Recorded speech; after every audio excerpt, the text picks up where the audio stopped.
relating to takhrij of the hadith. So he's trying to go back to the sources of the hadith. So we know the first hadith, Rawahu Muslim and others. And as for the second hadith, that there's some discussion regarding the second hadith. And we discussed regarding concerning aqwal of the ulama pertaining more so to the second hadith. But the second hadith, it will serve, as we said, what? A shahid. So the first hadith is already authentic. So establish the fact that this matter is covered. As for the second hadith, because it is weak, but it's still, the meaning is still correct. The meaning is still in line with the first hadith. So it will serve as a shahid of the first hadith. And sometimes this occurs between the ulama of hadith. Then we discussed some other matters regarding, we discussed the hadith regarding of those things that have been said by the ulama pertaining to the importance of this hadith. So I mentioned some aqwal of the ulama. Then we discussed, in discussing the hadith in general, then we started to discuss different matters regarding the hadith, and of those things that the Prophet ﷺ clarified in the hadith, as he mentioned, al-bir husnul khuluq. So we discussed concerning what is al-bir and different meaning that bir may take. So we have the linguistic meaning, we have the istilah meaning, and also we have different itlaqat, the different ways that the word sometimes is used. So different ways in which the word al-bir is used. So those meaning may vary depending on the context. Then we discuss al-ithm.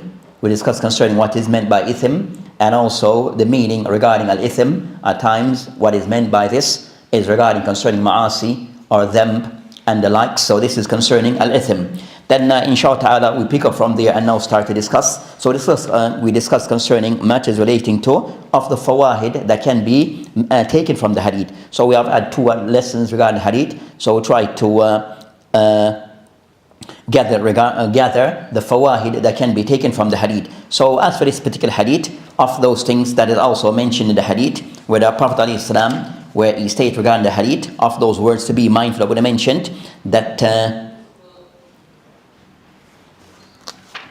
al-bir husnu al-khuluq wal-ithm ma haka fi sadrik or fi nafsik wa karihta. Then he mentioned that al-ithm, when he went on the Prophet ﷺ to define al-ithm or to give some signs, alamat of ithm, and we also discussed those matters regarding alamat of al-bir, and also signs and indicators of al-ithm. As in the hadith, I've pointed out 2 of those things. Then we mentioned, so the Prophet ﷺ, when he stated wal-ithmu ma haka fi sadrik or fi nafsik, then he mentioned wa karihta. So the word we discussed concerning this word, that also we pick out this word kariha. So this word that is used in the hadith where he mentioned wa karihta and yattali alayhi an-nas, that you dislike for the people to be aware of this thing that you have done, which is this thing that you have done, something which is unbefitting. So whether by that thing that was done, that a person wish not to be known by others, to be concealed from the public, not per se to be revealed to the public or known to the public, is normally things that a person have done, which is an action that is shar'an, that is haram. So the person doesn't want this to be known to others, because what he did is something that is against the Sharia. He fell into a sin, or something that is tabiyah, that based upon the adat of the people, that particular thing is a practice amongst the people that is considered to be unbefitting or unacceptable. So amongst the people, that a particular practice may be considered to be is shunned or not considered to be acceptable, even though it may be something that is outright wrong. But in the people, amongst the people, it is somewhat shunned. So like in today's society, if a person was to be just walking around bare feet, then that is not accepted by the people today. They see as concerned majnoon, or something wrong with you to be just walking around barefooted. So even though said to walk around barefoot is not what? Haram. But it's not something where the people kind of somewhat in the society today, it is not something which is acceptable. So you might find those things. So generally the person that certain that thing that he may have done or fell into, that he would not want, dislike for that people to be aware of, either because what he did or she did, it is something which is haram, that he doesn't want to come to the public forum, or it is something which is, we said, adat an-nas, based upon the custom or practice of those people. It is something also which is a shun practice. It's a shun practice. Then I mentioned kariht. So So the Prophet ﷺ mentioned the word karihta, that this word also amongst the ulama, that the word kariya, which is something which is disliked, that is a word that according to the ulama of usul wal usul al-fiqh, or the ulama of usul and also the fuqaha, they use the word,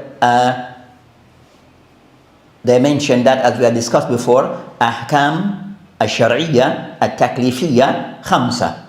We mentioned that before, sir? That the ahkam al-shar'iyya regarding rulings in Islam, we are something being judgment being passed on certain actions that they fall into 5 categories. We have wajib, something which is compulsory.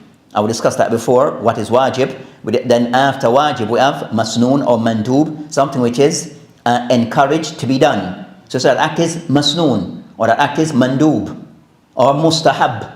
So these are just different wording, meaning is something which is not compulsory but highly recommended to be done. Then we have the third, which is the third, haram, something which is haram. That thing, so is haram, that means that the person totally leave away that act, it is prohibited. Then we have the fourth, which would be makruh. But we come back to that, I want to use the word, and also the fifth one, which is mubah. Now the person mubah, that you have a choice, this, you understand, anyway it's okay. So something that thing is somewhat okay to be done. Drinking Pepsi is okay, but a person may not want to drink Pepsi. You understand? He said, no, I don't drink Pepsi because of that reason. A person said, it's generally something which is mubah for you to drink Pepsi, but a person may not want to drink it.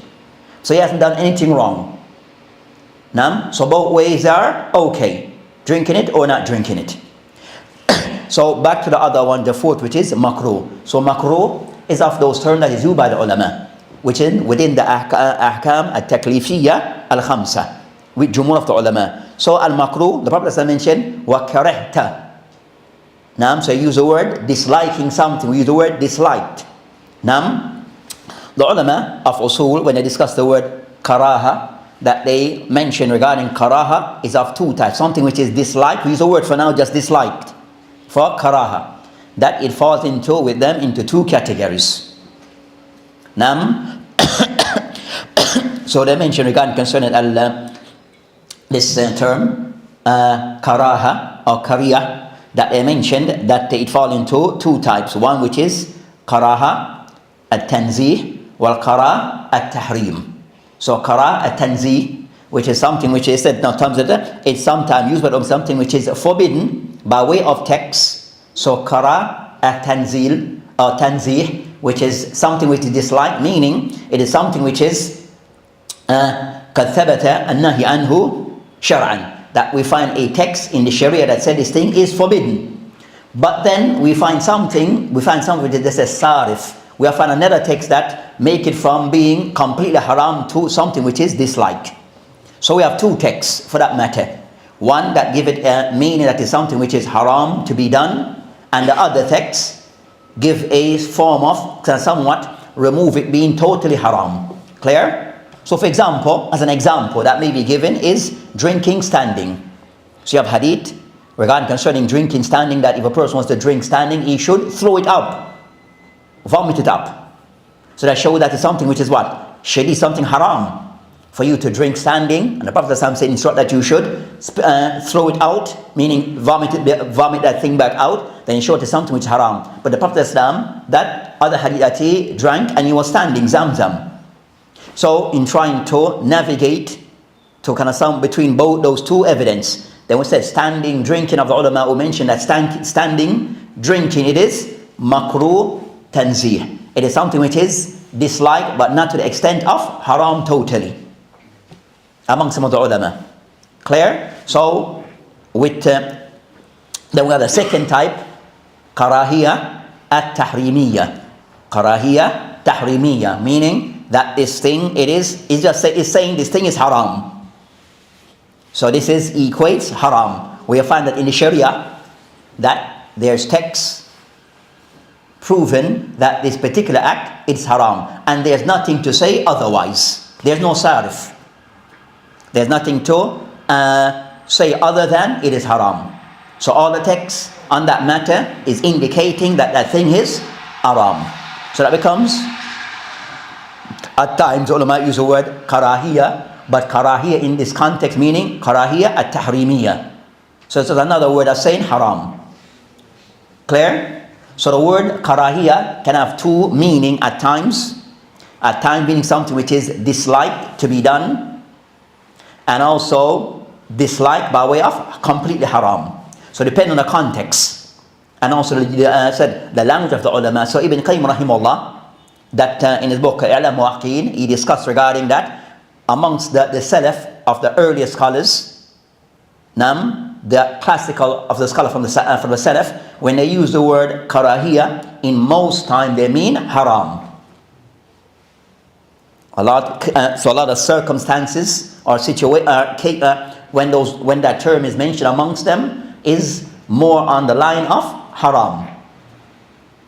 Clear? And then if I mention the mutaakhirin, the one who came after, the more contemporary of the scholars, latter scholars, that they when they use the word karahiyah, in most part they mean something which is disliked but not totally haram.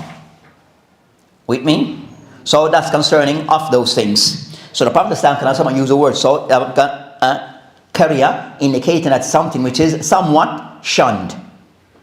Something which is shunned to some degree, either total shunned to the degree of being something which is haram, or shunned to the degree where the person is best to avoid that thing, to leave that thing.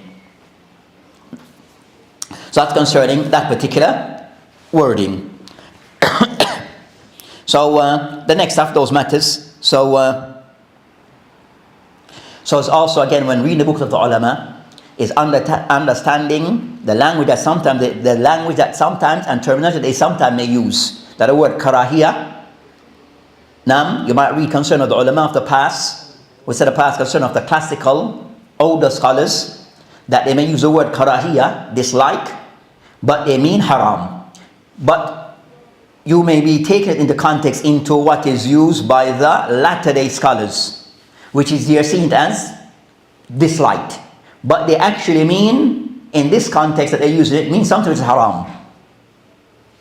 Taib. So I said now of the person that the talib understanding concerning the language of the ulama, that you might find that certain particular wording at times that can have various different meaning depending on the context as to, you understand, who's using that term. With me? And especially in the books of the fuqaha.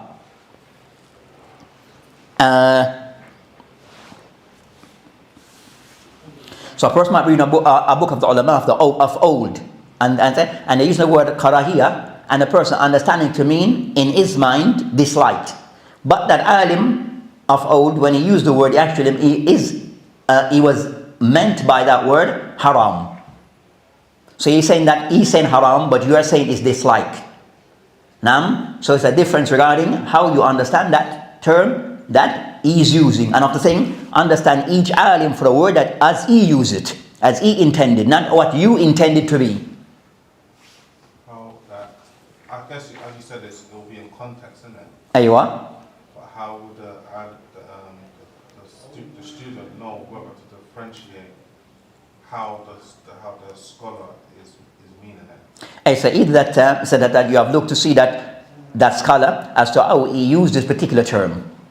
You understand? So you find that when you use this term for him, in most part, it goes towards haram. Especially the ulama of old. So you see that how they use that term, so that how that term was used during his time, not in our time. Because sometimes might have our meaning, the meaning of latter time may be different than how they use it. So to see how he, in general, how he and the people of the ulama of that time use that term, and in what context, then you can somewhat get an understanding as to what context to put it in. So that's of the things though is the book of the ulama. It is a method of how to understand their language. So you might find that amongst the fuqaha, even amongst the ulama of hadith, in mustalah, what they call mustalah today, mustalah hadith, that certain terms that they may use of old and how it is used later, you may have a difference, you might have a little change in how they use certain terms. Like for example, so you may find those things. The ulama of hadith, of the early scholars, when they use the word mutawatir, which is not often, munkar, shadh, what did they intend when they used these words compared to how it was used after? Because sometimes you find changes. Sometimes you find changes, and that can impact on a person regarding your overall understanding of the matter that is being discussed by the ulama before. So you can somewhat you're misunderstanding the terms that they're using because you're understanding it in a different mind or different era. So those are things that to be mindful regarding understand the aqwal of the ulama, understanding the aqwal or the wordings of the ulama, and putting things in their right context.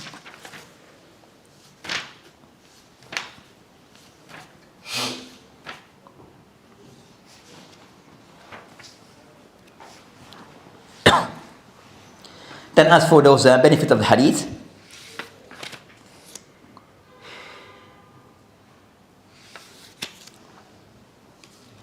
then of those things that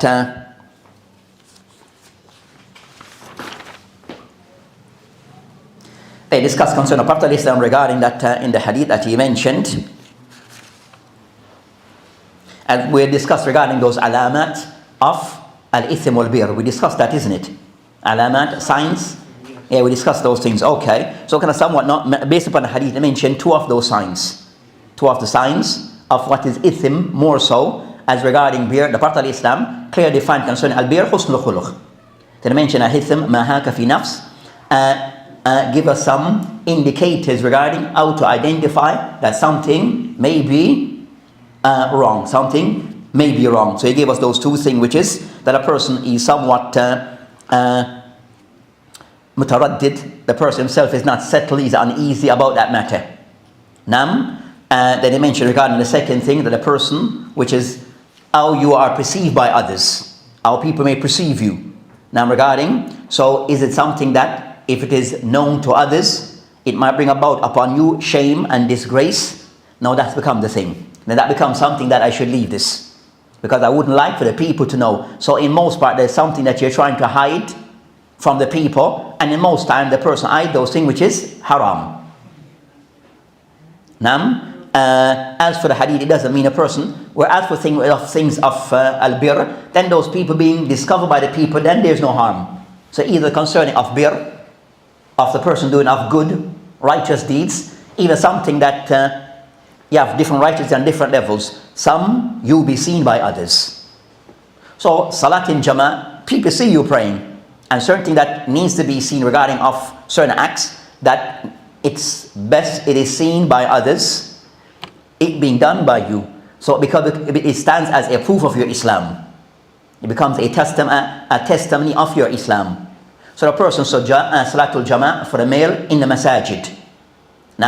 So that is done openly and publicly. Then as-siyam, we all fast the month of Ramadan. What is apparent? Hajj and Umrah is something which is done open in front of the eyes of the people. So you find most of those acts are something which is done openly. Then you find certain the person may do of things of bir, of good deeds, but it is something that it is not something that is wajib up. It is something that he can conceal of this. The Prophet Islam in most part regarding the nafilah, he prayed it in his house. So nawafil salawat, the non-compulsory salat, in most part you will pray inside his house. So there's something is more said private. Use the word private. You understand? So it is a good deed, but it's done private. You don't need to do it in front of everyone. But some of the Mashaykh who mentioned, we see before, that some of these good acts may be private, that is done behind the scenes, but sometimes good for it to be done in public. So the people can, so to set an example, so a person like, either a person of repute in the community that at times doing certain things publicly, so people can follow their example. So people can follow their example. So sometimes those things to be done publicly, so the form of to set an example for others and to encourage others to do those things. Then so as for al-ithm ma haka fi sadrik wa karihta an yatala nas alayh, that he mentioned alayhi salam regarding concerning that. So things of righteousness, even if it was done private but then it become known to the public, you don't feel shame. There's no shame upon it. So the hadith is more in this context in relation to things we do not wish for the public to become aware of, things regarding al-ithm, or things we said to know that are said to be shameful. So it shows from the hadith, of the second part of the hadith, that there's things that a person has to be mindful regarding how he's perceived by others. As a person said, I don't care how people said, I don't care how people see me and perceive me and judge me. Then that statement, in that, you understand, like that, then that's not correct. That's not correct. That a person, I don't care what people have to say about me. I don't care what people, people want to judge me or they want to judge me. You do care. That's why maybe sometimes you're saying it like that. So people within the nature that people somewhat, there's things that we want to keep private and we prefer people, that we're still mindful regarding how we are perceived by others. And sometimes these things can have an impact on our life regarding how we are perceived by others. So some things, yes, it does impact regarding carrying through on certain things in regarding how we are perceived by others. So a person of how we are perceived by others, that at times you might want recommendation for certain things, and that's how people perceive you. So you want to get married and the family wants some form of recommendation regarding your character reference. You understand? So you have to get to understand. So if you don't care how you're perceived by people, then that can be a problem in getting a recommendation. In doing certain type of business deal with others, get into a partnership with others, something a person wants to know your track record by getting some form of, again, how you're perceived by others. What's your track record? So sometimes it does matter regarding how you're perceived by others. And a Muslim that is attentive to these things. Is attentive to these things.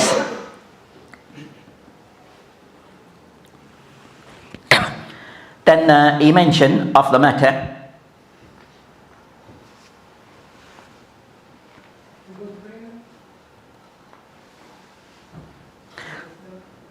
So also from the hadith, it can somewhat give us some idea of how to al-marf al-ithm, how to identify ithm. Also the hadith give us an idea how to identify al-ithm. So of the ways to identify ithm, the first of knowing something is haram or something which is sinful by way of the sharia, where the sharia explicitly clarifies this thing is haram. So that's clear. So we have al-Quran or Sunnah or Ijma. So the Sharia have clarified on this particular matter that this thing is haram. So that's clear. And then you have cases of known of ithm by way of the aqwal of the ulama. And of those, first in line are those of the Salaf. So first in line, those of the Salaf. Regarding the ulama of the Salaf, that they might shun particular things or might pass judgment on certain things, that this thing is haram or this thing is haram, then the person also, he has that as something to work with. Then the aqwal of the ulama. Then the aqwal of the ulama of the sunnah. Aqwal of the ulama of the sunnah. So that will go into the next matter where he mentioned regarding that the Prophet istaftah qalbak, where Islam mentioned that you should also regarding al-iftah. So regarding that, where he mentioned of the matter that he mentioned concerning وَإِنْ أَفْتَاكَ النَّاسِ وَأَفْتَوْكَ, that even concerned that that for the person going to somewhat to check himself, but also to be mindful even if the people have passed a judgment for you on that matter. And I mentioned وَأَفْتَاكَ النَّاسِ meaning al-ulama. وَإِنْ أَفْتَاكَ النَّاسِ. So if the people have passed a judgment on this, but you still feel somewhat uneasy about that matter, then be careful. Then for the person to be careful. So this matter regarding al-iftah, or people passing of judgment is a crucial matter and a serious matter. But from this it shows that at times, even in concern of fatwa, that a person may, a fatwa may be incorrect. So not every fatwa that is given by an alim, it is correct. Fatawa may be also incorrect. And those things regarding that particular alim, it may vary with particular alim based upon various factors. We'll find some that their fatawa are more close in line, and that's regarding the concern that for that person that one, they are qualified to give fatwa. So not everyone is qualified to give fatwa. That may be people of ilm. So not everyone who may have a degree, this is an academic degree, he's a professor, he's a doctor, he claimed that he is a talib al-ilm, that I've sat with Sheikh Fulan wa Alan. It doesn't mean that because you have these so-called credential, it means that you're qualified to give fatwa. So, but a person giving fatwa requires a qualification. It requires qualification. But it doesn't mean because the person may fulfill regarding having those qualifications, it means that his fatwa, in everything, it is on point. Is correct. Then, as the Prophet has mentioned, إذا حكم الحاكم واجتهد فأصاب فله أجران. That the person is a hakim, meaning concerned the alim, that he put effort in a matter and he give a fatwa and he's correct, he get 2 reward. And he mentioned if he akhta فله أجر واحد. If he makes a mistake, he get 1 reward. That's for the person who's qualified. But also it shows that even a qualified may also at times could fall into an error. So the hadith mentioned that وَإِنْ أَفْتَاكَ النَّاسِ, that even the people was to pass judgment for you on this matter, it doesn't make it right. So a fatwa regarding something which is incorrect, it doesn't make it right. It doesn't make it right. They mentioned regarding concerning that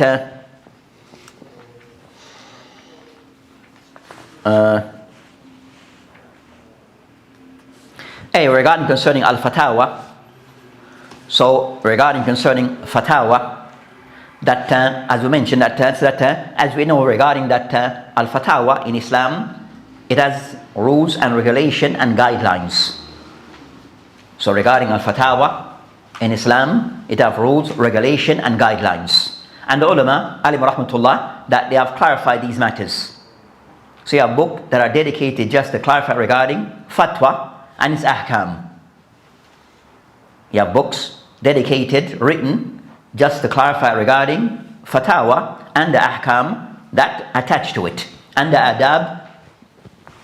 So for every talib al-ilm, then he needs to read a book on fatawa. One that he understands that khutura, to show concerning the danger of the person who is not qualified to give fatawa, at least of the internet he learns. For the talib al-ilm, to read a book on fatawa, to understand the severity of a person that regarding concern, that's an importance regarding giving fatwa for those that are qualified, and also a danger of giving fatwa for a person who's not qualified. So like a two wedges or hedged sword. Double-edged sword, double-edged. So fatwa is the same thing. If it is necessary, so yes, there are those who are qualified and those who want to give fatwa. Anyone who is not qualified, then it's not for you. You direct people to those who are qualified. That's all you. That's your role. That's what you're qualified to do. To point the people to those that are qualified. If you're not qualified, which is, you understand, and those who are qualified are the cream of the crop amongst the ulama. The highest level of people can give ijtihad. So not every person said to be an alim or a sheikh or a talib al-ilm that they're qualified to give fatwa. And most of those sheikh, talib al-ilm, they're not people who are qualified. In most part. The most that they do is they said, Yankul, they said, Nakhl aqwal ulama, this can somewhat let us repeat what has been said by the ulama. That's their duty and responsibility. So you give an answer what is given as a fatwa, he just passing on what's already been established by the ulama. As for something said, so you find so said in this so said of this, it shows that at times that fatwa not being done correctly, then it can be a problem. I would say we find it in every age, or in our time we find concerning that a lot of those people that are giving fatwa are not qualified. I said you find a person who's a talib ilm claimed, and his level is known.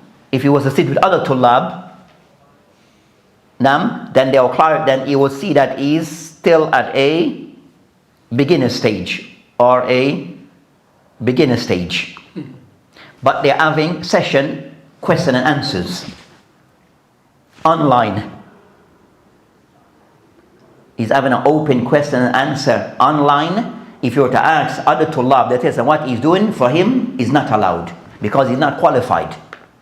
But he's having a live question and answer session. If you ask that person who's doing that session from that talib in the West, who amongst the mashaykh have given you permission to do this? Give us the names for them to see that you are qualified to have this session. Who amongst the mashaykh that you have asked that have given you permission to give fatwa in this manner? So I want their names, because they are the ones that have given, is to see what they have said. If they are the ones, if you said people have given you permission, then we need to have their names. You can't say no, it's something between you and them. It's not between you and them. It's us, between you, us and them. Because it's something that affects the ummah. And you're doing something publicly. So said no, of giving fatwa, it's something we said no, it's double-edged sword, that it's only for a person who is qualified. And we know the hadith of the Prophet ﷺ, the hadith of Abu Sa'id al-Khudri, regarding the man that قتل 99 nafsan. Not a hadith famous. The one who killed how many? 99 people. Then he wanted to make tawbah. فقال من عالم أهل الأرض, who's the most knowledgeable person on the earth. فدل على الراهب. So they direct him to a person who's like a monk. فقال إني قتلت 99 نفسا هل لي توبة. So he said, tell the person, said this clear, so explain this case. I killed 99 people. So in front of these people. So the people directed him and asked. He didn't know who's an alim. So he asked the people, can you direct me to an alim? Because he wants to put his affairs, he wants tawbah, to repent and amend. So he asked the people, can you direct me to the most knowledgeable person on the earth? Now they direct him to a person. فقال, then he said what he said to him. The person said, ليس كتوبة, you have no tawbah. So what he did, he killed him. So show concern to know that giving fatwa is dangerous if the person is not qualified. So said now that unfortunately you find that, and when he went to the person who's an alim, that called man yahul bainaka wa baina at-tawbah, the one who's to come between you and your tawbah, because he's an alim and you know how things, he knows the rule, the appropriate ruling for each things. So he was able to tell a person that the bab of tawbah is open. Then also he advised the person to move from makan, the place that you're at, to a different direction that you had insight. And I said was able to look at the person's situation and circumstance in your tawbah for things for you to progress further. Then you need to make certain change, which is you need to leave from one place and go to a different place, and not just go to any place, a place where the people are known to be upon piety. So it will give the person said tawjih, give the person a sense of direction and advice regarding how to improve his situation and what steps to be taken and where to go and how to go about doing so. That's an alim. So you can see the person's situation and direct the person as to what you need to do to improve your situation. He could have just said yes, and it done, and he finished there. But he kind of somewhat he gave other things that to make the person's situation clearer and better. So the thing that concerns known an alim, that you find a thing that we mentioned, the ta'alum. So you have a next word, which is ta'alum. So ta'alum is a person who claims to have ilm but doesn't. That's ta'alum. And we have that a lot today. We have that a lot today, whether in the Arab world and even amongst us in the West. And even amongst in the West. So the person like is a pretender. So the pretender, they come with the word that we are duat. YouTuber duat. What's a YouTuber duat? What's the criteria to be a YouTuber duat? Just online, have a lot of followers.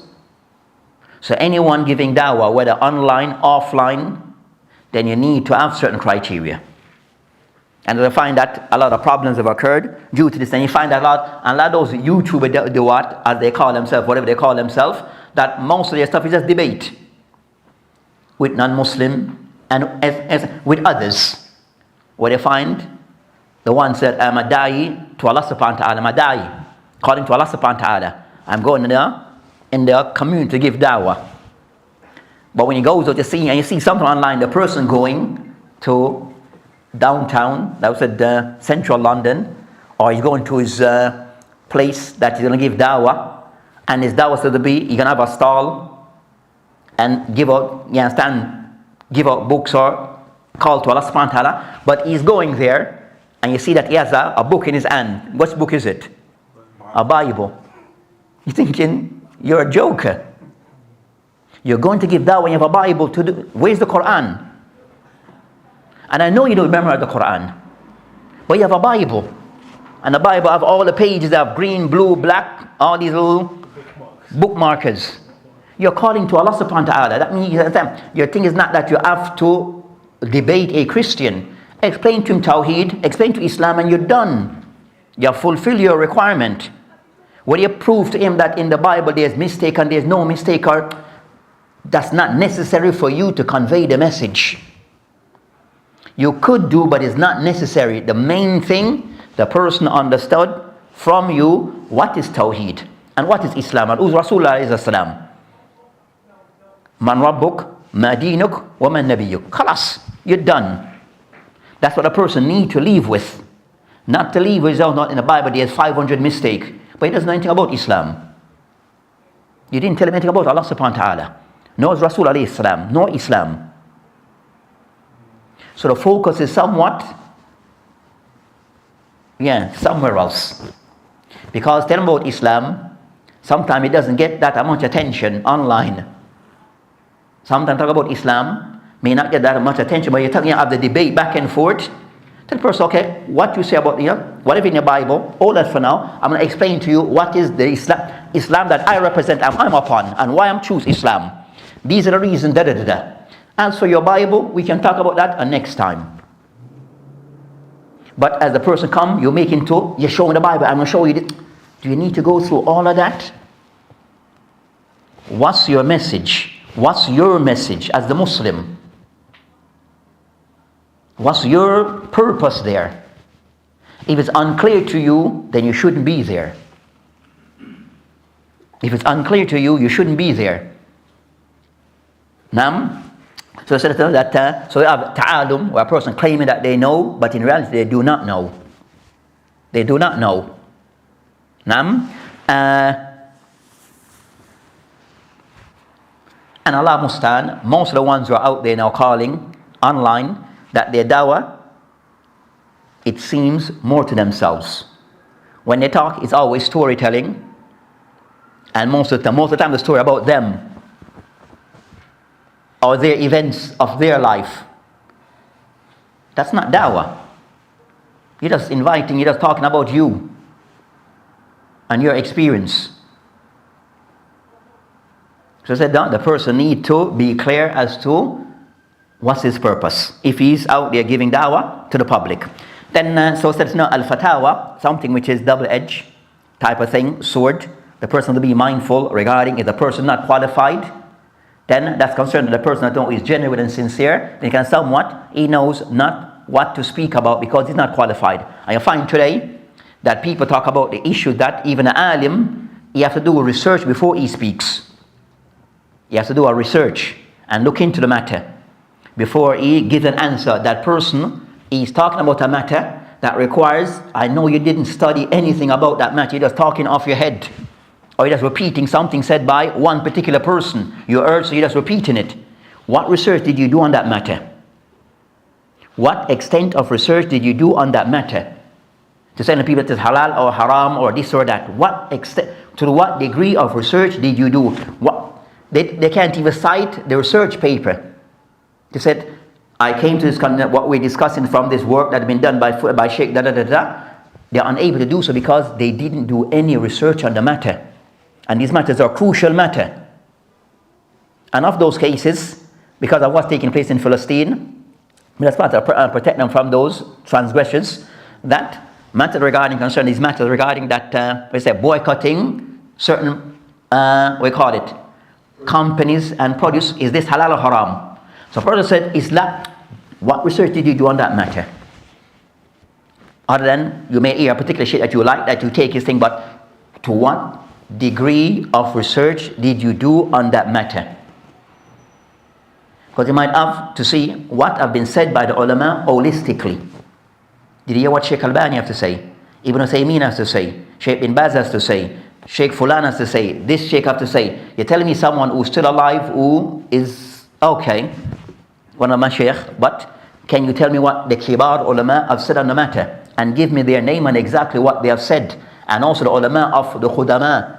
Did they speak on this matter? You're telling me someone of contemporary, and you can you cite the people before who have spoken on this matter? Who are they? And what have they said? So the matter needs, there's a certain matter need for the person to look into detail. Not just tell me that someone who's still alive, under 60, has said such and such. Okay. That's it. The matter, some matter needs further, you understand, needs further discussion. And that's what concern said the person sometimes, then someone come and refute him because he missed a bunch of names. You mentioned 2 names, the next person come and mention 10 other names that may say opposite. Because the person did not look into the matter thoroughly. And certain matters, before you speak, you must look into it thoroughly. Nam, so I said that al-fatawa, so something like that, and also it goes back, so I said these matter regarding al-fatawa of today, that, and just by citing a sheikh name doesn't mean I have to accept it. Regardless of the person's status, by the state, this sheikh give this fatwa on this matter, it doesn't mean that automatically the person must abide by it. Unless that fatwa is just the sheikh, it is clear. It's clear because dalil is there to substantiate what he has said, and dalil is explicitly clear. Then that's clear. But matter regarding ijtihad, they require for the person to be mindful and careful as the thing that you pass to the public without verification and proper research.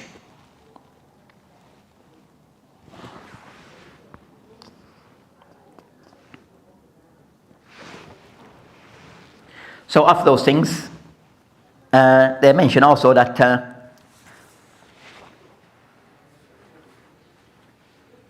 like Ibn Uthaymeen, Hafidhullah rahimahullah, when he mentioned this particular they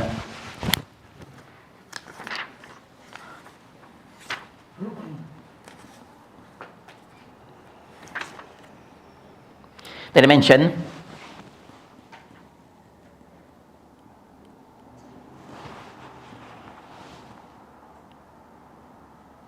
they mentioned in general, they mentioned that Ibn Taymiyyah rahimahullah قالت فإن كثير من الناس يستفتي عالما أو طالب العلم فيفتيه ثم يتردد ويشك فهل لهذا الذي تردد وشك أن يسأل عالما آخر. So you mentioned that the meaning concerning that a person might approach, or some people might approach an alim or talib al-ilm asking concerning fatawa, but that person somewhat he feels is doubtful or unclear on that matter.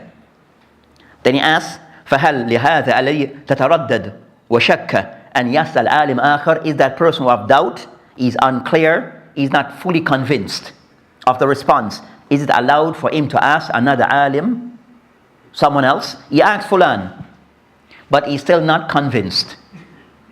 For whatever the reason may be, he's not fully convinced. Now, and in most parts said that fully convinced is a matter regarding that you ask regarding is zina haram, and the sheikh tell you clear, then that's clear. If the person not convinced about that, and the person then, he needs to look to himself. He has a problem, not the sheikh. Clear? So no matter which the ijtihad, the matter with ijtihad is unclear matter. By way of the sheikh may have to look into that matter, but he has come to a conclusion. But you, the questioner, you feel somewhat, you're not fully, you feel clear on the matter.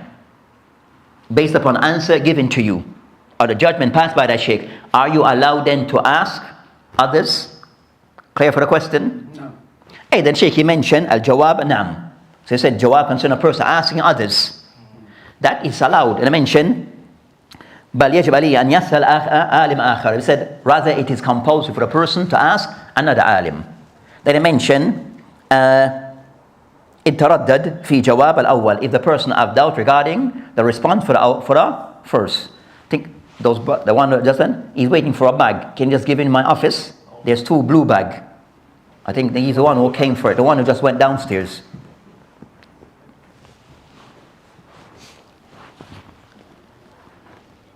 So that's the answer. So sometimes you might find that yes, a person, it shows that at times that if the person go to an alim, that's a qualified alim, and he gives a fatwa, the fatwa is on point, then you should accept it. But if within yourself you feel somewhat a little bit doubt, unclear, are you allowed to ask someone else? So give an answer, but you just want to verify maybe with someone else. Are you allowed to do so? The person can do so. The person is allowed to do so. So sometimes when a person, that people sometimes have the idea, or some, so said no, if there's a need, the person can ask others. If the situation arises where the person might have doubt or just want to fitna, then he's allowed to ask others. So at times, an alim, I might have a particular sheikh, a matter that he give a fatwa, I pass it on to other people. But some of those people may want some verification. The sheikh didn't mention clear dalil, so they want to ask some more clarity on the matter, or want to verify. So they ask, do they need to go back to the sheikh that we originally asked? They can go to someone else who's another third person to get to see what their response is. Now, so those things, those things are allowed. We said in asking others in cases where it is needed. It is that. Some people, they actually they get a fatwa from someone and they don't really like the fatwa. They might try to go to someone else until they get something which is more palatable for them, like basically people their kind of desire. Validate their thing. Yeah. Aim to that person itibal hawa. Then that person follow their desire. They said that is the case with a person that the fatwa itself is on point, but a person they in a disagreement because it doesn't suit what they want to achieve. Then that problem goes back to that person. Then that person just following their desire. It's not allowed for that person. If the fatwa is on point and correct, you understand, whether it goes with, it didn't go with the answer that you're looking for, then you are at fault. You understand? Because you're trying to find a fatwa that suits your desire. It suits your desire. So a person some said that I would listen to one lecture. So I said, no, one sheikh will mention his name, I've passed away, that at some point he gave a fatwa that taking riba of a certain amount of percent is halal. But that's still wrong. Whether 5%, 10%, 2%, 1% from an involved riba is haram. But he kind of somewhat gave an allowance regarding a certain percentage, it's allowed. But that's wrong. So some people take to that. One gives that you're allowed to take riba for your first house, but not for the second. Then first, second, third, fourth, fifth is all riba, all haram. But a person may take, you understand, so you might find those fatwa may be there. Some people may take it because it satisfies their agenda or their desire. But the fatwa from the onset is haram, is wrong. But you'll find those cases. So that goes back to that person that they have the issues within themselves. Now, that they will find a fatwa that suits their desire or palatable to them. So They might find that a person might say that alim fulan, that concerning matter of itiqad. But he might say no, that Nawawi, rahimahullah, that he made ta'wil of Allah subhanahu wa ta'ala sifat. So he showed that he's an alim, respected by all. Yes, he's an alim, respected by all. Ibn Hajar made this list, and it's the list names of ulama. But it doesn't mean that they are right. Even though they fell into that, it doesn't mean that that make that thing correct. Ta'wil of Allah subhanahu wa ta'ala sifat is not allowed. But they did it. What they did is wrong. Because, you understand? So, justifying things by this person, that person, wrong is wrong and right is right. So said yes. So on the next side, fatwa shopping, as they call it, then also with a person shopping for something that will justify their desire, then that's haram.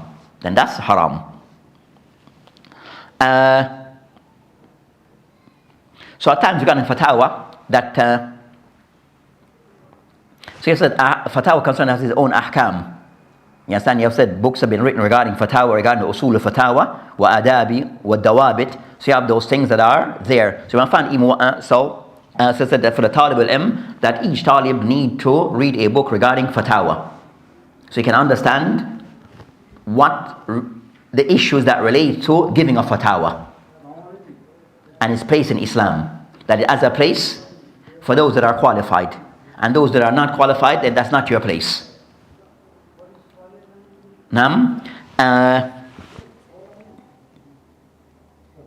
So you might find cases that we'll find today that an alim, one particular alim, may give a fatwa, and some people that they said that they agree with it.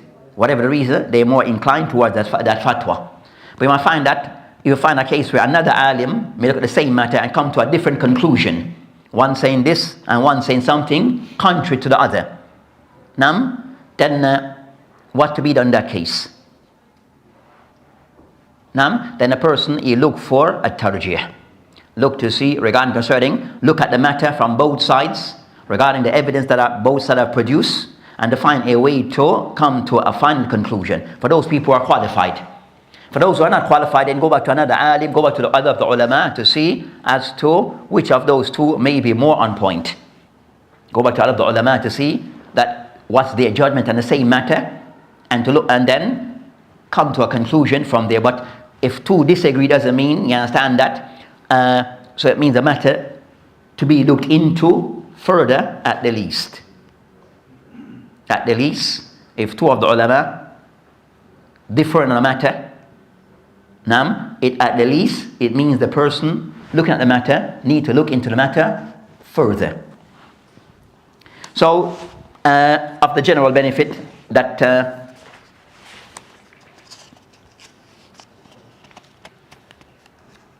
so of those things regarding concerning that regarding fatwas, that the person avoid people that are not qualified. That's just the bottom line. And in the West, I don't know of most of these, to mine is that who are qualified, you understand, I don't know of any who are qualified. And that I know everyone. So finding people who are qualified is to see who are those people who are the ones who who are known or said to give fatwa. Who are they on that list? I will see what's their qualification. And also who have recommend or give approval for them to give fatwa. So those ones who openly, you understand, have what's the fatwa sessions, fatwa live, Q&A. Who are they? What's your qualification? So then that you graduated from an Islamic university and you have a degree. I said what are the degrees? You have bachelorette, doctorate, and PhD doctorate. Then before this, masters. And I said, having a master doesn't mean that you are qualified to give fatwa. Having a PhD does not mean that you are automatically qualified to give fatwa. So if the person who believe that they are qualified, then you have to say, okay, who amongst the qualified say that you are qualified? Those who are qualified have said you are qualified. That's it. So give us the names of those who say that you are qualified, and those ones who say you're qualified, they should be qualified. So so that's concerning those matters regarding this particular hadith. So the hadith also showed regarding concerning that makanatul husnul khuluq. Also the hadith showed the importance regarding husnul khuluq. But the Prophet mentioned al-birru husnul khuluq, where you can somewhat summarize al-birr as being having good conduct and behavior. Good conduct or husnul khuluq, but regarding concerning how the person concerning that that husnul khuluq is at the top of the line of al-birr. Is at the top of the line. So it's in the top regarding a person saying possessing of birr, that a person he can display good conduct in his own behavior and also how he interacts with others. So that's husnul khuluq regarding him, regarding how he functions as a person and also how he functions with others. Then that's from husnul khuluq. Now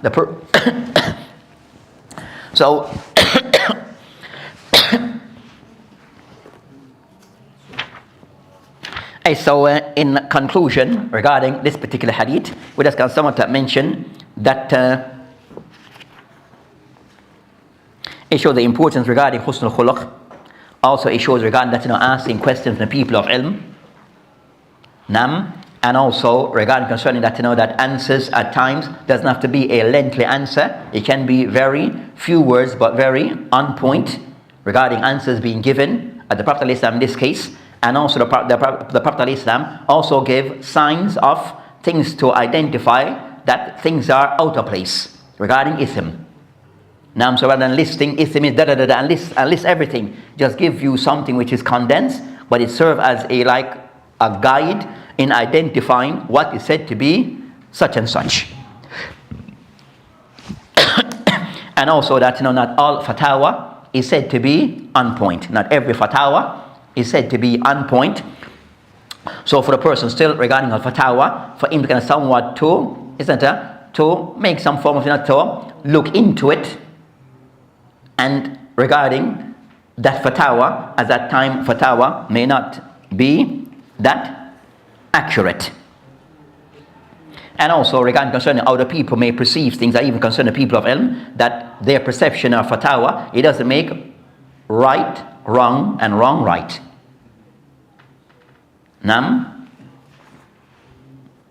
So that inshallah ta'ala will conclude this matter. And also Islam gave concerning signs of al-birr in the other narration that he gave concerning signs of what can be used to help the person, which is within the person tabi'ah, that how to judge to some degree, we say judge to some degree that something is right, that a person you feel some comfort in that thing, you feel comfort and satisfaction in that thing. So that inshallah ta'ala will end this hadith and continue. So next week we'll be off. So for next week we'll be off for the next 2 weeks bi'idhnillahi ta'ala. Naam. Wa billahi ta'ala tawfiq.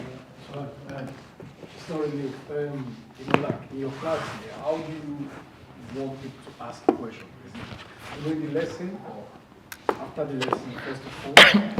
It varies. So it varies. Regarding that if the question is attached to what is being said at that moment for further clarity, then it is done, as sometimes we do. Now, so if they are discussing a certain point, and at that point the persons need further clarity, so it's done then. You understand? Rather than sometimes delayed it and everything get lost. Right? So, or at the end. So said it varies. At the time at the end, my thing is that we don't really ask for questions and answers. If you notice. Now, so I said that, but if questions are asked, it must be related to what we have covered for that session. So anything we didn't understand, so what is covered, then we can explore those things further. If it's not covered, then that relates to a different topic. That is not done at this moment. The other question is, what's the difference between asila and fatawa? Questions and fatawa. Aims the istiftam said, fatam said, question the person asking, and fatawa is the person passing a judgment on a matter.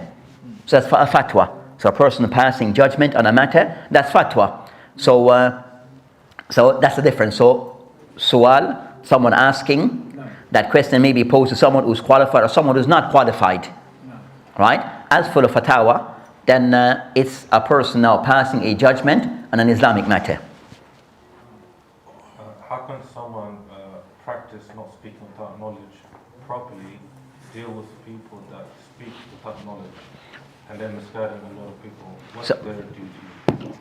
The person? So if one's responsibility is to not speak without knowledge, how does he deal with people that speak without knowledge and they misguide many people? Aim says, so as for the person, as you know, that's been said that it requires for the person to have taqwa for Allah subhanahu wa ta'ala. Naam, so everything it surrounds regarding a taqwa. Naam, so the person know is, said the person know his level. So for the person to know his level, also a time for the person asking the question to know the level of that person you're asking the question. What's his level of training? What's his level of being, that is properly trained to answer this question, or his area of speciality. What does he? So is the person at time who's a questioner knowing, kind of somewhat have an idea as to the level of the teacher. You understand? Not to ask things that is, as they said, beyond him. Right? So I said that so I said it's a safe way, keep things within the lesson that was given. The safest way, the lesson that the person prepared and gave, you ask him things related to that topic. Because he discussed that topic, so you can ask for clarity.